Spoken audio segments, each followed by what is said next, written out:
The kick's power comes from the torque generated by the rotation of the hips. It's the same principle that cracks a whip. Turning the hips just a few degrees forces the foot to travel a much greater distance and creates a lot of speed as it does. The longer the leg and quicker the rotation, the faster the kick. And unlike karate, Muay Thai fighters are also taught to strike with the hard bone of the shin. A Muay Thai kick can generate roughly the same force as a baseball bat, enough to crack a rib. It works like a point of a knife. All the force is magnified by being concentrated in a small, hard area. Even if the elbow doesn't deliver a knockout, it will almost always leave a nasty cut, and often getting in close neutralizes the opponent's weapon advantage. Then, in the clinch, we bring the power of the knee to bear. Unlike the kick, which relies on rotation to create power, the knee gets its power from leverage. Pulling our opponent down as we drive the knee up can deliver up to 2.5 tons of force, enough to lift a car. It's not the arms, but the legs that drive this. Like a piston, the explosive power of the legs is capable of generating hundreds of pounds of force, all to a very vulnerable area, the soft underside of the opponent's jaw. Like the Hanuman move, the flying knee relies on the explosive power of the legs.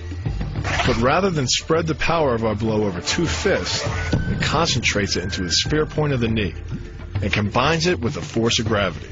It's the equivalent of hitting our opponent in the chest with a sledgehammer. It works on a concept called the couple. Basically, it's two levers linked at a single fulcrum, the elbow lock. And it doubles the foot-pounds of torque you can generate when compared to a single-arm lock. There's more than enough force to flip an opponent to the mat or dislocate his elbow. By using the twisting motion of the torso to drive the strike, the business end of the hardwood fighting stick can quickly accelerate to more than 25 miles per hour. On contact with the skull, the energy is enough to cause a depressed fracture. It's the same injury-producing force as being hit in the temple by a hammer. Mali relies on something called a flexion moment imparted to the neck to do damage. An average man's neck can withstand about a 140 foot-pound flexion moment. Beyond that, soft tissue and even vertebrae can be crushed. By bringing your weight down fast, this move could easily deliver twice that amount of force. And it wouldn't just end a fight. It could leave your opponent paralyzed or dead. Close, the opponent's neck is exposed. But because of the close range, the hand doesn't generate a huge amount of force. It's enough to stun, but probably not enough to cause severe injury. But replace the hand with a weapon, a stick or a knife, as you would in combat, and this could become a kill shot. The kick's power comes from the snap of the knee.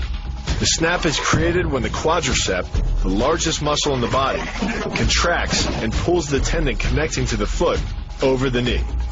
Using the knee as a pulley, the strength of the quad is enough to accelerate your foot to speeds close to 30 miles per hour.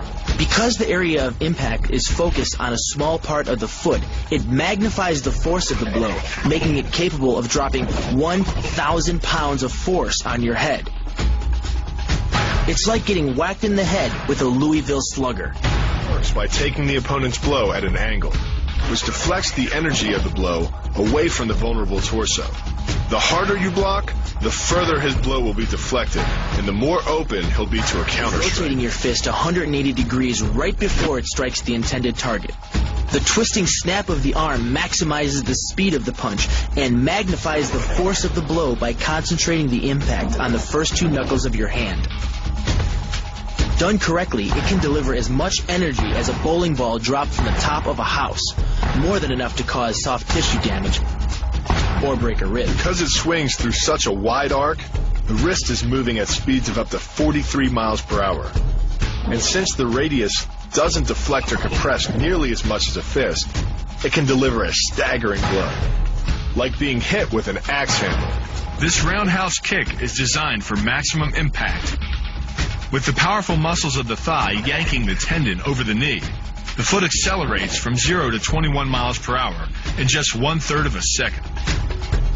Combine that with the reinforced shoe, and this kick can drive the nose bone back up into the brain.